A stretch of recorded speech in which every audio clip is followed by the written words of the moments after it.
The valence bond theory was introduced by Hitler and London and was developed further by Pauling and Slater. It explains the formation of covalent bonds. According to this theory,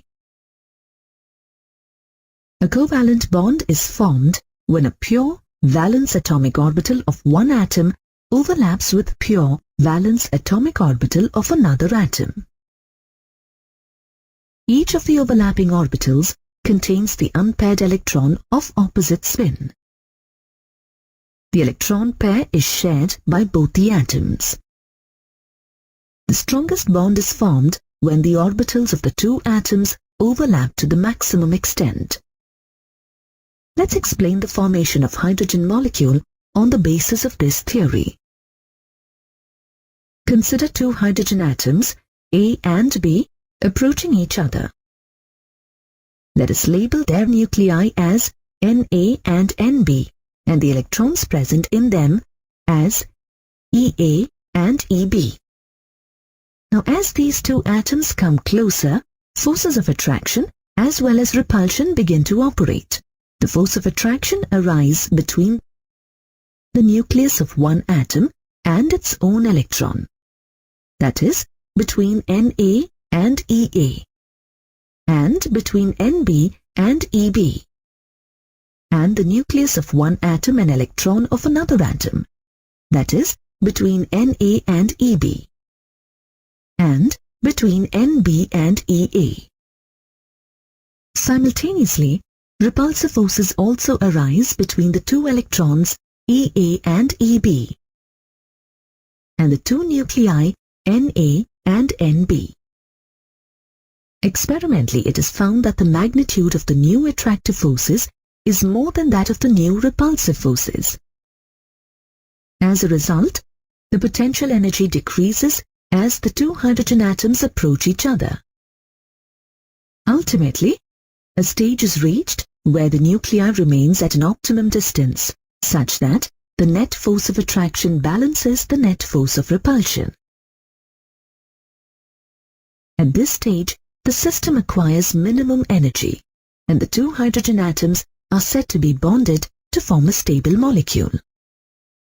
If we try to bring these atoms still closer, then the repulsive forces start overpowering the attractive forces. Consequently, energy of the system increases, causing instability to the system. As energy is released during the formation of the bond between the two hydrogen atoms, we can say that the hydrogen molecule is more stable than the isolated two hydrogen atoms. The energy so released is called the bond enthalpy, which corresponds to the minimum as shown in the figure. It is important to note that the same amount of energy is required to dissociate one mole of hydrogen molecule.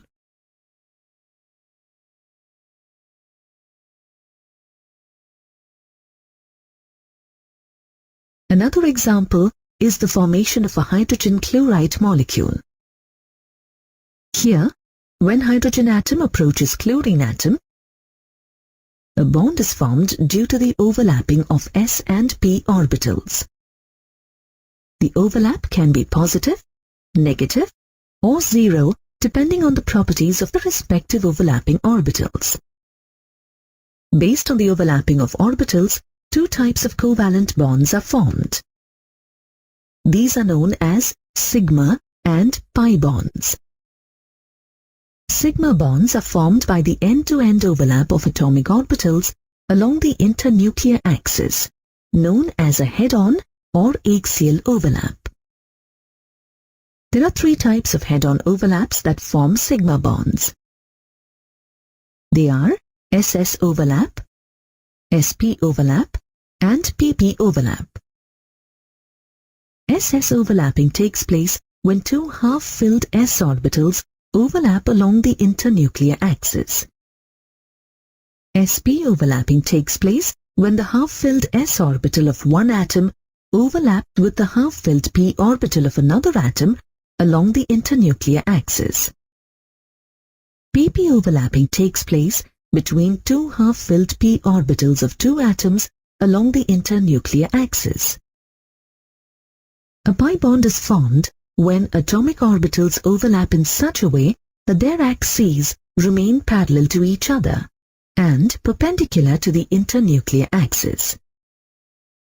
The pi orbitals formed due to the sidewise overlap consists of two saucer-type charged clouds above and below the plane of the participating atoms.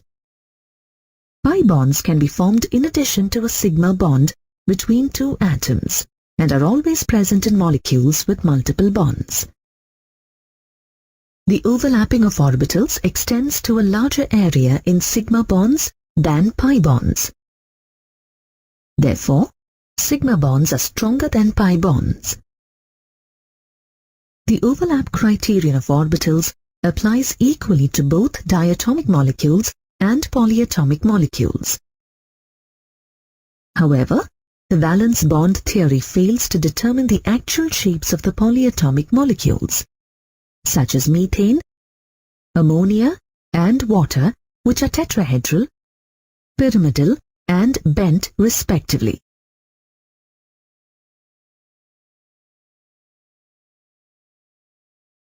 Let us explain the above limitation by considering methane molecule. In methane, the central atom carbon has the configuration of 1s2, 2s2, 2px1, 2py1.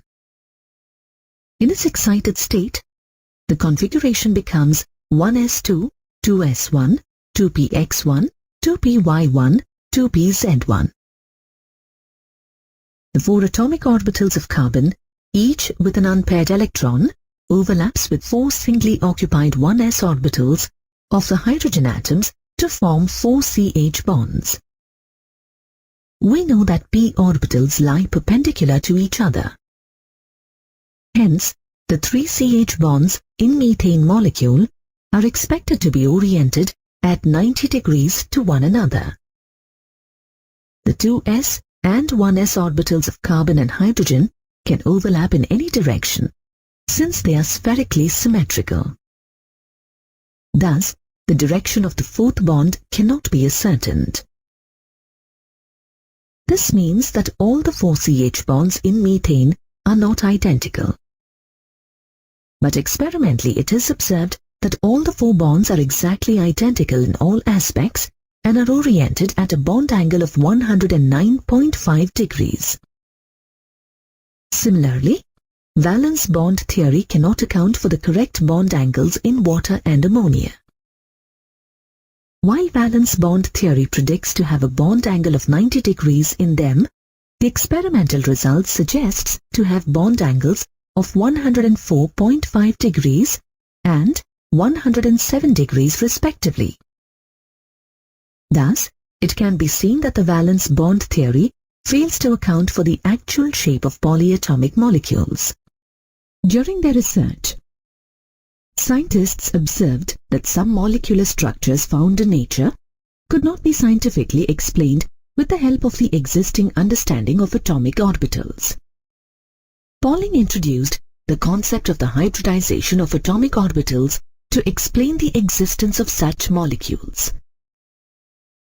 During hybridization, atomic orbitals of slightly differing energies redistribute to form a new set of orbitals with equivalent energies.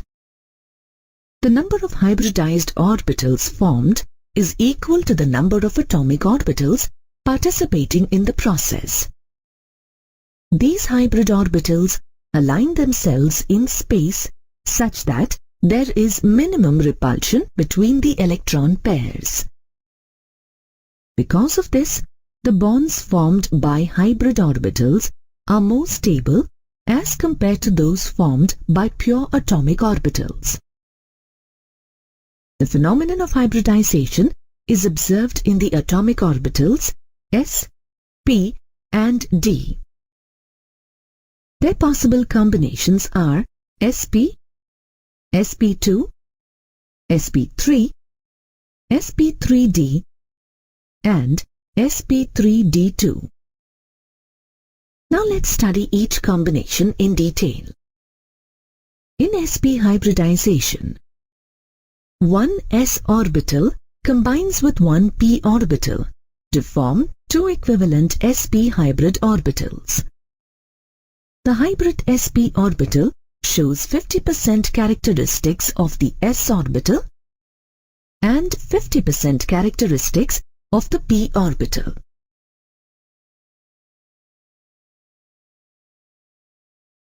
The hybrid orbital has a large positive lobe and a very small negative lobe. The hybrid orbitals are oriented in opposite directions, forming an angle of 180 degrees with each other. During bond formation, they provide maximum overlapping areas, making the bonds stronger and giving the molecule its linear structure. Some compounds whose central atom displays sp hybridization are BeCl2 and C2H2.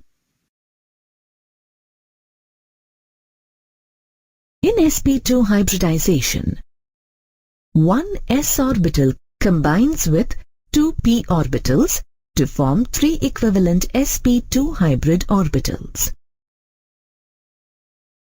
They have a trigonal planar arrangement, and the angle between two orbitals is 120 degrees. Some compounds whose central atom displays sp2 hybridization are BeCl3 and C2H4. In sp3 hybridization, one s orbital combines with all the three p orbitals to form four equivalent sp3 hybrid orbitals. Each hybrid sp3 orbital displays 25% s orbital characteristics and 75% p orbital characteristics.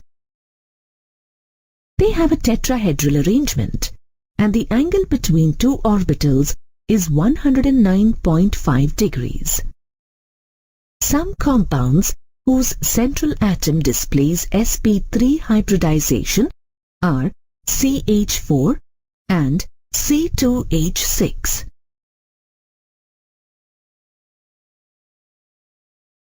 The hybridization of elements containing d orbitals leads to three distinct hybridized shapes formed by the mixing of s, p and d orbitals.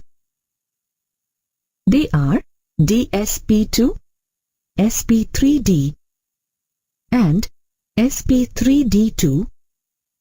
Of these, we will study sp3d and sp3d2 hybrid orbitals closely. The energy of 3d orbitals is not only comparable to 3s and 3p, but also comparable to 4s and 4p. Therefore, the hybridization of d orbitals either involves the 3s, 3p and 3d orbitals, or the 3d, 4s and 4p orbitals. In sp3d hybridization, one s orbital, 3p orbitals and one d orbital combine to form 5 sp3d hybrid orbitals of equivalent energy. They have a trigonal bipyramidal arrangement, which leads to the formation of two different sets of angles between orbitals. Three of the hybrid orbitals lie in one plane, making an angle of 120 degrees with each other. This plane is called the equatorial plane, and the bonds formed by them are called equatorial bonds. The remaining two orbitals arrange themselves above and below the equatorial plane, forming an angle of 90 degrees with the orbitals on the equatorial plane. The bonds formed by these two orbitals are called axial bonds. The axial bonds are repulsed by the equatorial bonds, causing them to be longer and weaker than the equatorial bonds.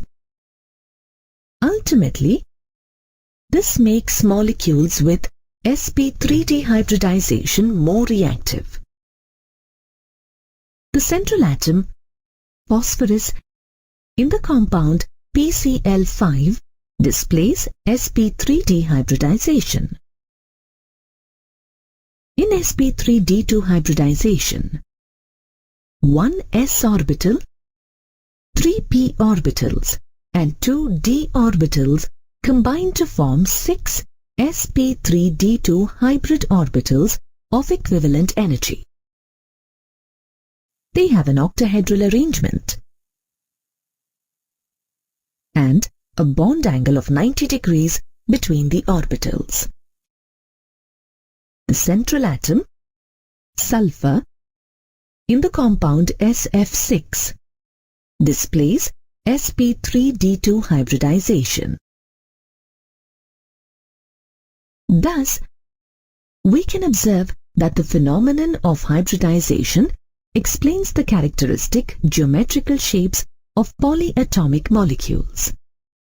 In an atom, electrons are present in orbitals of differing energy levels, such as 1s, 2s, 2p, and so on. They represent the probability of finding electrons around an atom. This observation led scientists F. Hunt and R. S. Millikan to develop the molecular orbital theory, which postulates that electrons in a molecule similarly exist in different orbitals, giving the probability of their presence around a molecule. However, for atomic orbitals to combine and form molecular orbitals, they must have similar energy levels and symmetrical molecular axes. This means that even though 2px of one atom has energy equal to 2py of another atom, they won't combine as they don't have the same symmetry.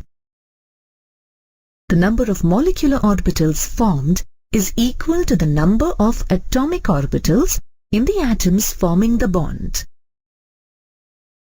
Electron distribution in molecular orbitals takes place as per the off-Bohr principle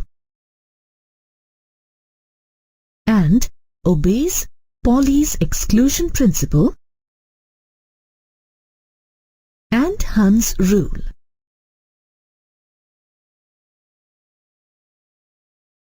The electrons in an atom are influenced by only one nucleus, forming monocentric atomic orbitals. However, the electrons distributed in molecular orbitals are influenced by the nuclei of all the atoms forming the molecule, causing the formation of polycentric molecular orbitals. In an atom, the electrons present in the atomic orbitals are represented using the Schrödinger wave equation of wave mechanics by the wave function y, which gives the amplitude of the electron wave. However, the Schrödinger wave equation cannot be used for molecules, and hence a new method called the linear combination of atomic orbitals, LCAO, was developed. To understand this method, let's consider the hydrogen molecule made up of two hydrogen atoms, A and B. At ground state, each hydrogen atom has one electron in the 1s orbital. Let's represent their wave function as psi A and psi B.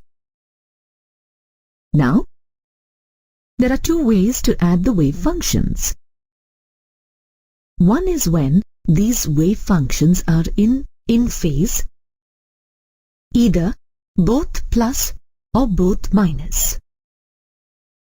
And the other is when the two wave functions are out of phase, one plus and the other minus. When the two electron waves are in phase, they form the bonding molecular orbitals.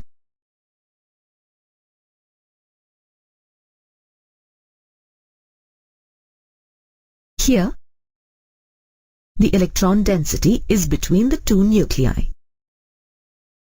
The electrons tend to hold the nuclei together, thus stabilizing the molecule. Therefore, we conclude that a bonding molecular orbital always possesses lower energy than either of the atomic orbitals that have combined to form it. When the two electron waves are out of phase, they form antibonding molecular orbitals. Here, the electron density between the two nuclei is reduced such that it is zero at the nodal plane. This leads to mutual repulsion of the electrons. As the energy of the mutual repulsion is more than the attraction between the electrons and the nuclei, the net orbital energy increases. Thus, the energy of the antibonding orbital is raised above the energy of the parent atomic orbitals that have combined, and the energy of the bonding orbital is lowered than the parent orbitals. However, the total energy of the two molecular orbitals remains the same as that of the two original atomic orbitals. As we have learnt, molecular orbitals are obtained by combining the atomic orbitals of the atoms in a molecule. For example, in the hydrogen molecule, each atom has one electron in its 1s orbitals. These two 1s orbitals come together to form two molecular orbitals. One of these two molecular orbitals is formed due to the constructive interference of the two 1s wave functions, and the other is formed due to the destructive interference of the two 1s wave functions. The molecular orbital formed due to constructive interference is called a bonding molecular orbital, as the electrons belonging to it are placed between the two nuclei. This stabilizes the molecule.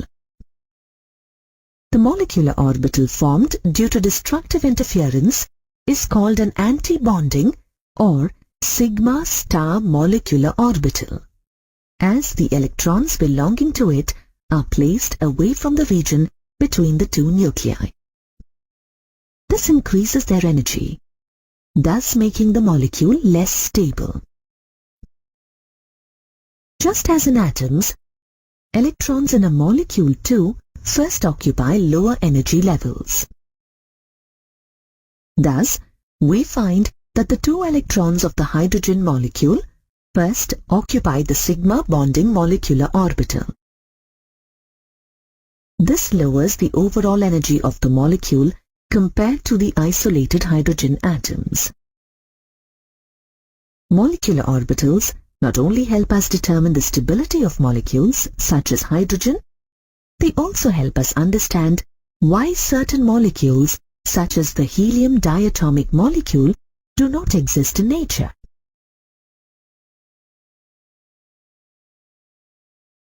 You see, helium atom has two electrons in its 1s orbital. When two helium atoms come together to form a molecule, the 4 electrons would be distributed across both sigma bonding and sigma star antibonding molecular orbitals. the energy of the sigma bonding molecular orbital will be low. However, the energy of the sigma star antibonding molecular orbital will be considerably higher. Thus, the overall energy of a helium diatomic molecule will be the same as that of two helium atoms. So, there will be nothing holding them together. Hence, the helium diatomic molecule does not exist. For molecules formed by atoms containing more than 2 electrons, we will only consider the molecular orbitals formed by their valence shell and not the ones formed by their core orbitals to understand their stability. Now let's study the molecular orbitals formed in an oxygen diatomic molecule. Oxygen has the atomic configuration 1s2, 2s2, 2px2, 2py1, 2pz1.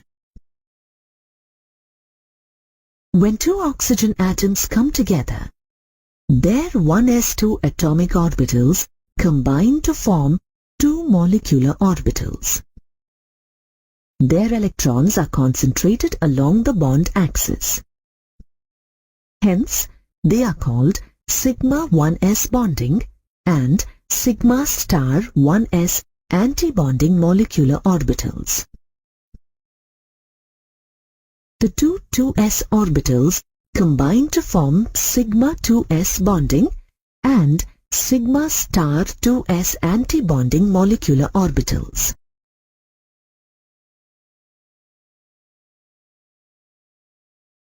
Two 2pz orbitals too combine head-on to form sigma 2p bonding and sigma star 2p antibonding molecular orbitals.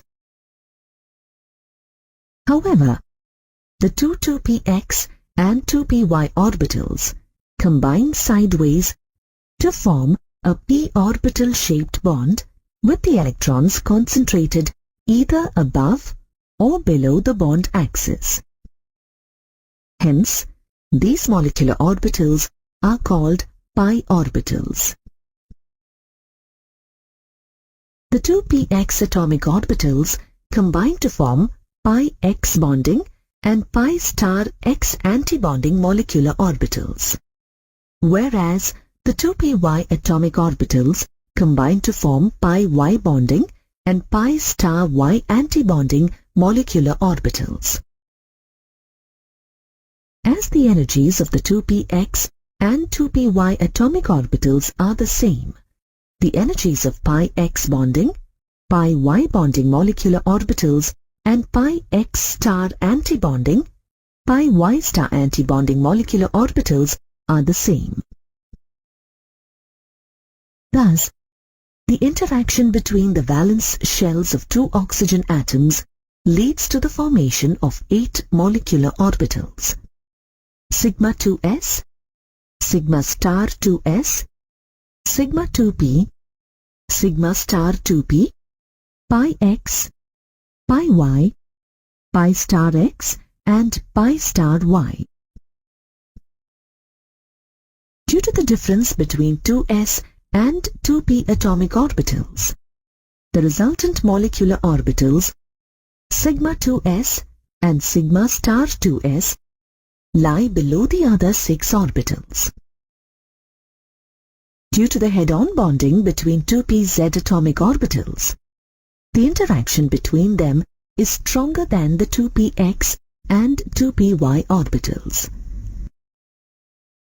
As a result, the sigma 2p orbital lies below the pi x and pi y orbitals, and the sigma star 2p orbital lies above the pi star x and pi star y orbitals. While this sequence of molecular orbitals is accurate for molecules such as oxygen and fluorine, but not for other elements such as boron, carbon and nitrogen, the molecular orbital's energy sequence is slightly different. This is because of the interaction between the electrons of the two s atomic orbitals of one atom with the electrons of the two p z atomic orbitals of another atom due to their relatively similar energy levels. In these molecules, the energy level sequence is sigma 2s, followed by sigma star 2s, followed by pi x and pi y that are at the same energy levels, followed by sigma 2p, followed by pi star x, pi star y, and finally sigma star 2p.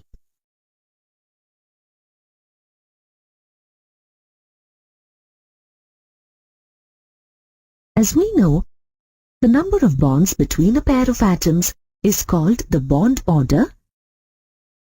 In terms of molecular orbitals, to calculate the bond order, we assume that two electrons in a bonding molecular orbital form one bond, and that two electrons in antibonding molecular orbitals cancel the effect of one bond.